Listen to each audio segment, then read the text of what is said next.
కాళేశ్వరం విషయంలో రేవంత్ సర్కార్ వ్యవహరిస్తున్న తీరుని తీవ్రంగా తప్పుబట్టారు మాజీ మంత్రి హరీష్ రావు. కాళేశ్వరం విషయంలో కాంగ్రెస్ ది గోబెల్ ప్రచారమన్నారు. అబద్ధాలు చెప్పడంలో రేవంత్ ఉత్తమ్ పోటీ పడుతున్నారని విమర్శించారు. ఇక ఏపీ ప్రతిపాదించిన బనకచెర్ల ప్రాజెక్ట్ ని కాంగ్రెస్ ప్రభుత్వం అడ్డుకోవడం లేదంటూ మండిపడ్డారు. మరి కాళేశ్వరం కుప్పగూలిందన్న రేవంత్ రెడ్డి మరి గంధమల్లకి ఎట్లా కొబ్బరికాయ కొడుతున్నావు? గంధమల్లకి నీళ్ళు పోవాలంటే ఆడికెళ్ళి పోవాలి. మలన సార్కి ఎడికెళ్ళి వస్తాయి, రంగనాయక సార్కి ఎడికెళ్ళి వస్తాయి, మిడ్ మానేర్కెళ్ళి ఎడికెళ్ళి వస్తాయి, ఎల్లంపల్లికి వెళ్ళి వస్తాయి. ఇదంతా కాళేశ్వరం కాదు ఇది. మరి కాళేశ్వరం కుప్పగూలింది, 1,00,000 కోట్లు పోయినాయని రోజు పొద్దుగా లేస్తే వల్ల వేస్తావు కదా. మరి కాళేశ్వరమే కూలిపోతే గంధమలకు నీళ్ళు ఎక్కడియో రేవంత్ రెడ్డి చెప్పాలి ఇవాళ సమాధానం.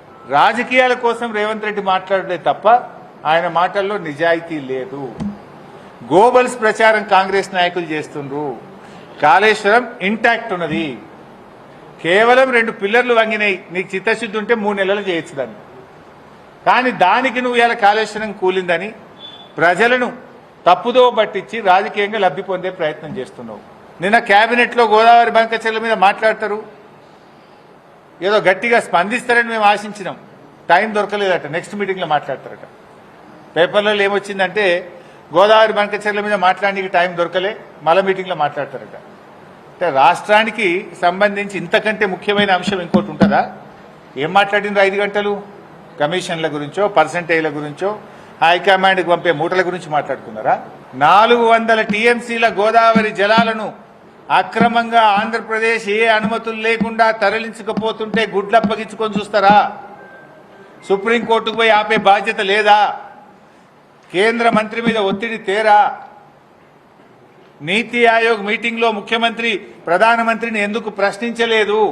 మేము సూటిగా అడుగుతా ఉన్నాం. ఇవాళ రేవంత్ రెడ్డి, ఉత్తమ్ కుమార్ రెడ్డి ఇద్దరు కూడా చంద్రబాబుకు దాసోహం అయిపోయింది. రేవంత్ రెడ్డి గురుదక్షిణ చెల్లించుకుంటుండు.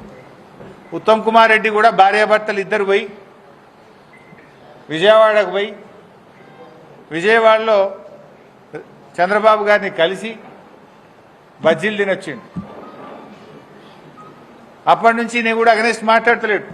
చీటికి మాటికి ఒంటికాలు మీద లేసే బీజేపీ నాయకుల్లారా, బీజేపీ కేంద్ర మంత్రుల్లారా, గోదావరి బనకచెర్ల మీద మీ పెదవులు ఎందుకు మూసుకుంటున్నారు?